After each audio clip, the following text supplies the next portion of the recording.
কাবা শরীফ ধ্বংসের ভবিষ্যৎবাণী সত্যি হবে কিভাবে? নবীজি সাল্লাল্লাহু আলাইহি ওয়াসাল্লামের ভবিষ্যৎবাণী, কাবা ধ্বংসের সেই ভয়াবহ দিন। আসসালামু আলাইকুম ওয়া রাহমাতুল্লাহ। প্রিয় দর্শক, কাবা শরীফ হল পৃথিবীর সবচেয়ে পবিত্র স্থান এবং এটাই হলো বাইতুল্লাহ বা পৃথিবীতে অবস্থিত আল্লাহর ঘর।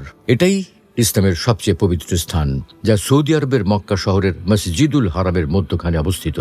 প্রকৃতপক্ষে মসজিদটি কাবাকে ঘিরেই তৈরি করা হয়েছে। এটাই মুসলমানদের কিবলা, যেদিকে মুখ করে সালাত আদায় করা হয়। অর্থাৎ পৃথিবীর যে স্থান থেকে কাবা যেদিকে মুসলমানগণ ঠিক সেদিকে মুখ করে নামাজ আদায় করেন। হজ এবং ওমরা পালনের সময় কাবাকে ঘিরে তাওয়াফ করেন। তবে সর্বোচ্চ পবিত্র এই কাবা শরীফ কিনা ভেঙে ফেলবে এক কাফের, অথচ তাকে বাধা দেওয়ার মতো কোনো মুসলমান থাকবে না সেদিন। কিন্তু কবে আসবে সেদিন, আর কেই বা হবে সেই হতভাগ্য কাফের? চলুন তাহলে এইসব নিয়ে বিস্তারিত জানা যাক। প্রিয় দর্শক, প্রথম কাবাঘর নির্মিত হয়েছিল হযরত আদম আলাইহিস সালামের জীবদ্দশায়। পৃথিবীর প্রথম ইবাদত ঘর কাবা নির্মাণ শেষে তিনি তার চারিদিকে প্রদক্ষিণ করেছিলেন। এরপর হযরত ইব্রাহিম আলাইহিস সালাম এই ঘর পুনর্নির্মাণ করেছিলেন যেন তার পরিবার ও বিশ্বের মুসলমানরা এখানে নামাজ আদায় করতে পারেন। এ প্রসঙ্গে আল্লাহ তাআলা বলেন, إن أول بيت وضع للناس للذي ببكة مباركا وهدى للعالمين। নিশ্চয়ই সর্বপ্রথম গৃহ যা মানব মণ্ডলীর জন্য নির্দিষ্ট করা হয়েছে তা ওই ঘর যা বাক্কা তথা মক্কায় অবস্থিত। এটি সৌভাগ্যযুক্ত এবং পুরো বিশ্ববাসীর জন্য পথ প্রদর্শক। আল্লাহ তাআলা কাবা ঘরকে নিজের সঙ্গে সম্পর্কিত করে এই ঘরকে মহিমান্বিত করেছেন। কাবাকে মানুষের জন্য ইবাদতের স্থান হিসেবে নির্ধারণ করে এই ঘরের চারিদিকে শিকার সহ গাছ উপড়ানো নিষিদ্ধ করে মক্কাকে মানুষের জন্য নিরাপদ অঞ্চল করেছেন। আল্লাহ এই ঘরের মর্যাদার রক্ষার উপর গুরুত্ব দিয়েছেন। তিনি দূর দূরান্ত থেকে মানুষকে এই ঘরের কাছে আসতে বলেছেন, যাতে তারা এই ঘরের মালিকের প্রতি বিনম্রতা দেখাতে পারে এবং তার আল্লাহর গুণে নিজেদের গুণান্বিত করতে পারে। তাই পবিত্র কাবাঘর পৃথিবীর সব মসজিদের প্রাণকেন্দ্র। এর রয়েছে অসাধারণ সম্মোহনী শক্তি। এর ভিত্তি হয়েছিল শিরক মুক্ত একত্ববাদের উপর ইখলাস ও একনিষ্ঠতার উপকরণ দিয়ে।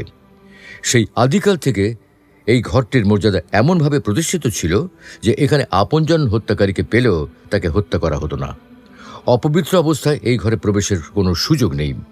আল্লাহ তাআলা বলেন, আমি ইব্রাহিম ও ইসমাইলকে আদেশ করলাম, তোমরা আমার গৃহকে তাওয়াফকারী, এতেকাফ বা অবস্থানকারী ও রুকু সিজদাকারীদের জন্য পবিত্র রাখো। হযরত হাসান বসরি রাহমাতুল্লাহি আলাইহি বলেন, জাহেলিয়া যুগে কোনো ব্যক্তি যদি কাউকে হত্যা করত এবং এরপর সে তার গলায় এক টুকরো উলের কাপড় পেঁচিয়ে কাবাঘরে প্রবেশ করত, তাহলে মারাত্মক প্রাণঘাতী পিতা বা ভ্রাতার হত্যাকারীকে পেয়েও কেউ এখানে প্রতিশোধ নিত না, যতক্ষণ পর্যন্ত সে ওই পবিত্র জায়গা ত্যাগ করত। এজন্য আল্লাহ তাআলা বলেন, যে ব্যক্তি ওই ঘরে প্রবেশ করে সে নিরাপত্তা লাভ করবে। অর্থাৎ কাবা এলাকা আল্লাহ তাআলা কর্তৃক সংরক্ষিত একটি নিরাপদ স্থানে। এখানে মানুষ, পশু পাখি, মশা মাছি, গাছপালা, ফুল, এমনকি এখানকার ঘাসও সব ধরনের অনিষ্টতা থেকে মুক্ত। কিন্তু ইতিহাস ঘেঁটে জানা যায়, পবিত্র সেই কাবার উপর ঘটেছে নির্মম আক্রমণ এবং ভবিষ্যতেও এমন একদিন আসবে যখন ধ্বংস করা হবে সেই কাবাঘর, অথচ তা প্রতিরোধ করার মতো কেউ থাকবে না। প্রিয় দর্শক, ইতিহাসে দেখা গেছে কাবা বিভিন্ন সময় ক্ষতিগ্রস্ত হয়েছে, যেমন যুদ্ধকালীন হামলা, প্রাকৃতিক দুর্যোগ, বন্যা, ভূমিকম্প, আগুন লাগা ইত্যাদি। 683 খ্রিস্টাব্দে ইবনে জুবায়ের ও হাজ্জাজ বিন ইউসুফের যুদ্ধে কাবা শরীফ ক্ষতিগ্রস্ত হয়েছে। পরে আব্বাসীয় যুগে আগুন ও বন্যায়ও এর অংশবিশেষ ধ্বংস হয়। এক্ষেত্রে 19 শতকের একটি আক্রমণ বিশেষভাবে উল্লেখযোগ্য। 1979 সালে কাবা এবং একে ঘিরে তৈরি হারাম শরীফ অবরোধ করেছিল একটি উগ্র গোষ্ঠী। তাদের দখল থেকে মক্কাকে মুক্ত করতে যে তীব্র লড়াই চলে তাতে নিহত হয় শত শত মানুষ। সে বছর 20 নভেম্বর একটা নতুন শতাব্দীর শুরু। সেদিন হিজরি 1400 সালের প্রথম দিন। মসজিদ আল হারাম তখন হাজার হাজার মানুষে পরিপূর্ণ। সারা পৃথিবী থেকে আসা মুসলিমরা সেদিন ফজরের নামাজে যোগ দেওয়ার অপেক্ষায়। ফজরের নামাজ মাত্র শেষ হতে চলেছে, হঠাৎ সাদা কাপড় পরা প্রায় 100-200 লোকজন অস্ত্র হাতে বেরিয়ে এলো নামাজের মধ্যে থেকে। এই অস্ত্র তারা আগেই সেখানে পাচার করে নিয়ে এসেছিল। কয়েকজন অস্ত্রধারী গিয়ে অবস্থান নিল ইমামের চারপাশে। ইমাম যখন তার নামাজ শেষ করলেন, অস্ত্রধারীরা মাইক্রোফোনের নিয়ন্ত্রণ নিল। তারপর তারা মাইকে এমন এক ঘোষণা দিল যা শুনে হতবাক হয়ে গেল সবাই। অস্ত্রধারীদের একজন মাইকে বলছিল, আমরা আজ ইমাম মাহদির আবির্ভাব ঘোষণা করছি। তিনি বিশ্বে ন্যায় বিচার এবং শান্তি প্রতিষ্ঠা করবেন। যে বিশ্ব এখন অন্যায়, অত্যাচার এবং অশান্তিতে ভরে গেছে। যে সশস্ত্র গ্রুপটি সেদিন কাবা এবং হারাম শরীফের নিয়ন্ত্রণ নিয়েছিল, তাদের নেতা ছিলেন এক বেদুইন, জুহাইমান আল ওতাইবি। সে ঘোষণা দিল ইমাম মাহদি সেখানে তাদের মাঝেই আছেন। একথা বলে মুহাম্মদ বিন আবদুল্লাহ আল কাহতানিকে দেখিয়ে বলল, ইনিই হচ্ছেন ইমাম মাহদি। তারপর সে সামনে এগিয়ে আসলো এবং ইমাম মাহদির প্রতি তার আনুগত্য ঘোষণা করল। তার সাথে সাথে পূর্ব থেকে প্রস্তুত কিছু লোকও তথাকথিত মাহদির সামনে ঝাঁপিয়ে পড়ে আনুগত্য প্রকাশ করতে শুরু করল। কোনো সন্দেহ নেই, এই দৃশ্য থেকে সবাই স্তম্ভিত হয়ে গিয়েছিল। এটা ছিল খুবই আপত্তিকর একটি ঘটনা। তাদের নেতা জুহাইমান পবিত্র কাবাকে ঘিরে একটি অবরোধ তৈরির নির্দেশ দিলেন। মসজিদের মিনারগুলিতে বন্দুকধারীদের অবস্থান নেয়ার নির্দেশ দিলেন, যাতে কেউ হামলা করলে তাদের প্রতিরোধ করা যায়। সৌদি পুলিশ বাহিনীর একটি দল প্রথম এগিয়ে এলো কি ঘটছে তা দেখতে। সৌদি পুলিশকে দেখা মাত্র তারা গুলি চালাতে শুরু করলো। অনেকেই নিহত হলো। শুরু হলো কাবা এবং হারাম শরীফকে ঘিরে অবরোধ। সৌদি সরকার এরপর সেখানে হাজার হাজার সৈন্য এবং কমান্ডো পাঠায় মসজিদ পুনর্দখলের জন্য। পাঠানো হয় সাজোয়াজান। মক্কার আকাশে উঠতে থাকে যুদ্ধ বিমান। কাবা এবং হারাম শরীফের ভেতরে সামরিক অভিযান চালানোর জন্য সৌদি রাজ পরিবার দেশটির ধর্মীয় নেতাদের কাছে অনুমতি চাইলেন। পরবর্তী কয়েকদিনে সেখানে তীব্র লড়াই শুরু হলো। সরকারি বাহিনী একের পর এক হামলা চালাতে লাগলো। মসজিদের একটি অংশ বেশ ক্ষতিগ্রস্ত হলো। এক পর্যায়ে সৌদি বাহিনীর সাঁজোয়া গাড়ি মসজিদ চত্বরে ঢুকলো। তারা মসজিদের দ্বিতীয় তলার গ্যালারিগুলোর নিয়ন্ত্রণ নিল। বেশিরভাগ বন্দুকধারী তখন মসজিদের ভূগর্ভের করিডোরে গিয়ে আশ্রয় নিল। সেই অন্ধকার জায়গা থেকেই তারা পরবর্তী কয়েকদিন ধরে লড়াই করে গেল। লড়াই আরও তীব্র হয়ে উঠল। সৌদি সরকারি বাহিনী তীব্র গোলাবর্ষণ শুরু করলো।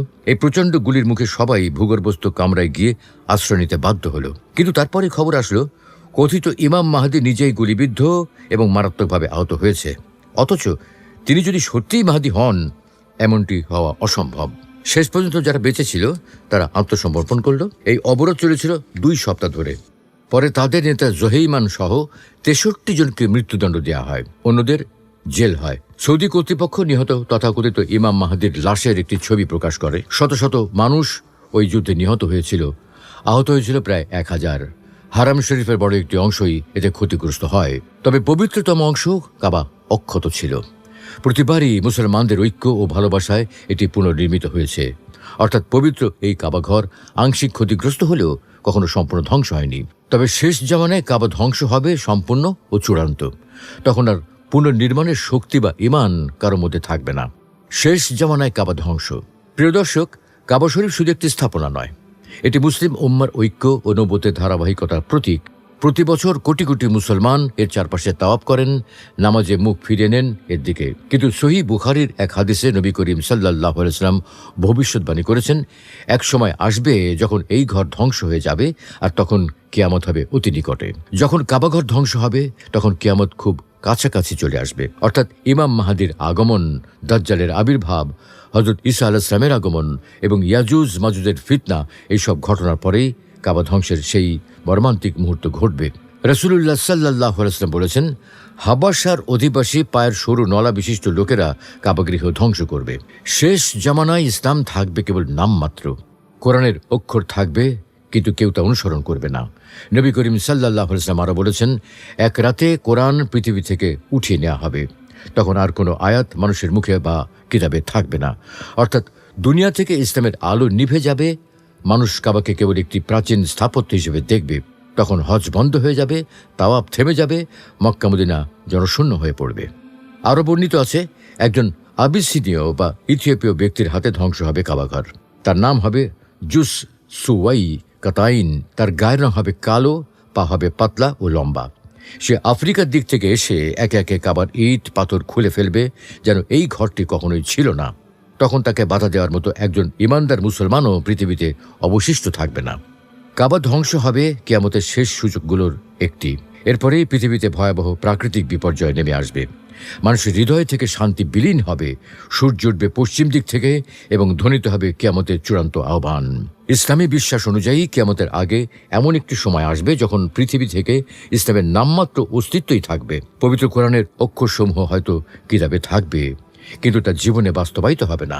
মানুষ কোরআন তেলাওয়াত করলেও তার মর্ম ও নির্দেশনা থেকে দূরে সরে যাবে। এমনকি তখন একজন প্রকৃত মুমিন ব্যক্তিকেও খুঁজে পাওয়া যাবে না। সহিহ বুখারীর একটি হাদিসে হযরত মুহাম্মদ সাল্লাল্লাহু আলাইহি ওয়াসাল্লাম ভবিষ্যৎবাণী করেছেন, যখন কাবা ধ্বংস হবে তখন কিয়ামত খুব নিকটে চলে আসবে। এই ঘটনাকে কিয়ামতের অন্যতম বড় নিদর্শন হিসেবে গণ্য করা হয়েছে। হাদিস অনুযায়ী কাবার ধ্বংস সাধিত হবে এমন এক ব্যক্তির হাতে যার ঈমান থাকবে না। আশ্চর্যজনকভাবে সেই সময় কেউ তাকে বাধা দেওয়ার মতো মুমিন থাকবে না। কাবাঘর একসময় যে ভালোবাসা ও শ্রদ্ধার প্রতীক ছিল তা ধীরে ধীরে হারিয়ে গিয়ে শুধুই একটি পুরনো স্মারক হিসেবে বিবেচিত হবে।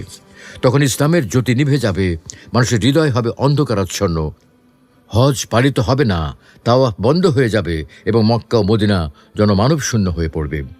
রাসূল সাল্লাল্লাহু আলাইহি ওয়াসাল্লাম বলেছেন, মদিনা তার মন্দ লোকদের বের করে দেবে এবং সেখানে কেবল পশু পাখি ও বন্যপ্রাণী বসবাস করবে। অর্থাৎ মদিনা এমন এক শুদ্ধ ভূমিতে রূপান্তরিত হবে যেখানে কেবল প্রকৃতি থাকবে, মানবতা নয়। মোট কথা, ইসলামী কিতাবে বর্ণিত কিয়ামতের কয়েকটি বড় নিদর্শন হল ইমাম মাহদির আগমন, দাজ্জালের আবির্ভাব, হযরত ঈসা আলাইহিস সালামের আগমন, ইয়াজুজ মাজুজের ফিতনা, সূর্য পশ্চিম দিক থেকে উদয় হওয়া, দাব্বাতুল আরদ বের হওয়া এবং কাবা ধ্বংস হওয়া। এই ঘটনাগুলোর পরে কিয়ামতের চূড়ান্ত মুহূর্তে এসে পৌঁছাবে, কারণ সেই শেষ সময় আর কেউ সেই ঈমান, ইচ্ছা বা শক্তি রাখবে না যার ফলে তারা পৃথিবীর শ্রেষ্ঠতম পবিত্র ঘর কাবা শরীফকে রক্ষা করতে পারবে। তাই কাবার ধ্বংস হবে চূড়ান্ত আর অপূরণীয়।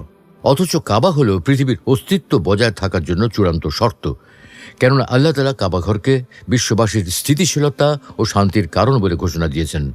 তিনি ইরশাদ করেন, আল্লাহ সম্মানিত গৃহ কাবাকে মানুষের স্থিতিশীলতার কারণ করেছেন। হযরত আতা রহমতুল্লাহি আলাইহি বলেন, পবিত্র কাবা হল বিশ্বের স্তম্ভ। যতদিন এর দিকে মুখ করা হবে এবং হজ পালিত হবে ততদিনই জগৎ প্রতিষ্ঠিত থাকবে। যদি কোনো সময় খানায় কাবার সম্মান বিলুপ্ত হয়ে যায় তখন মহাবিশ্বকেও বিলীন করে দেয়া হবে। অতএব কাবাঘর যখন বিলীন হয়ে যাবে তখন পৃথিবীও বিলীন হয়ে যাবে। আসলে সমগ্র বিশ্ব মুসলিমের অন্তরে আল্লাহ তাআলা কাবা শরীফের মর্যাদাকে এমনভাবে স্থাপন করে দিয়েছেন যার প্রতি সম্মান প্রদর্শনের জন্য যাবতীয় ভাবাবেগ ও প্রবৃত্তিকে বর্জন করতেও মানুষ কুণ্ঠাবোধ করে না। যে একবার দেখে তার মনে ওই ঘরকে পুনরায় দেখার আগ্রহ তৈরি হয়। হযরত মুজাহিদ রহমতুল্লাহি আলাইহি বলেন, কোনো মানুষ কাবাঘরে জিয়ারত করে তৃপ্ত হয় না, বরং প্রতিবার জিয়ারতের পর পুনরায় যাওয়ার বাসনা নিয়ে ফিরে আসে। মুমিনরা পৃথিবীর যে কোনো প্রান্তে থাকুক না কেন প্রতিদিন 5 বার ওই কাবার দিকে মুখ করে সালাতে দাঁড়ায়। প্রত্যেক মুসলমান আল্লাহর কাছে নতশিরে দোয়া করেন জীবনে একবার হলেও যেন কাবাঘরকে নিজের চোখে দেখে। কাবাঘরের চতুর্দিকে আল্লাহর বান্দাদের তাওয়াফের দৃশ্য প্রতিটি মুমিনের নয়ন জুড়িয়ে তাদের মনে আবেগের স্পর্শ তৈরি করে। এটাই মুমিনের জন্য পৃথিবীর সবচেয়ে সম্মানিত ও মর্যাদাবান ঘর। মানব সৃষ্টির বহু আগে আল্লাহ তাআলা কাবাঘর সৃষ্টি করেছেন। এটি পৃথিবীর সর্বপ্রাচীন গৃহ। এই ঘর সৌভাগ্যযুক্ত এবং পুরো বিশ্ববাসীর জন্য পথ প্রদর্শক। এখানে আসলে সব স্বেচ্ছাচারী ও অত্যাচারীর দম্ভ অহংকার চূর্ণ হয়ে যায়। যারা এটিকে ভাঙতে আসে তারা নিজেরাই ধ্বংস হয়ে যায় এবং লাঞ্ছিত হয়ে পশ্চাদপসরণ করতে বাধ্য হয়। ইয়েমেনের বাদশাহ আব্রাহা বিশাল হস্তি বাহিনী নিয়ে পবিত্র কাবাঘরকে ধ্বংস করতে এসে নিজেই ধ্বংস হয়ে যায়। অথচ একদিন সেই কাবার ধ্বংস সাধিত হবে, সেই সাথে ঘটবে পৃথিবীর চূড়ান্ত ধ্বংস, আর তা হবে মানব ইতিহাসের সবচেয়ে বড় দুর্যোগ। আল্লাহ রাব্বুল আলামিন আমাদের সকলকে এই মহা দুর্যোগ থেকে নিরাপদে থাকার তৌফিক দান করুন। আমিন।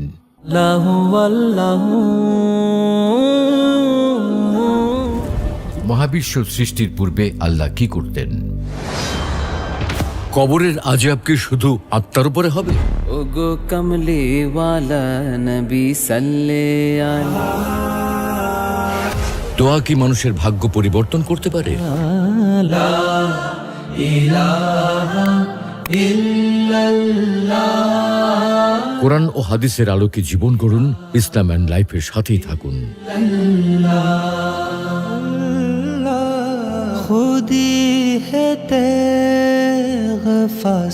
ইসলাম and life, ultimate path of light.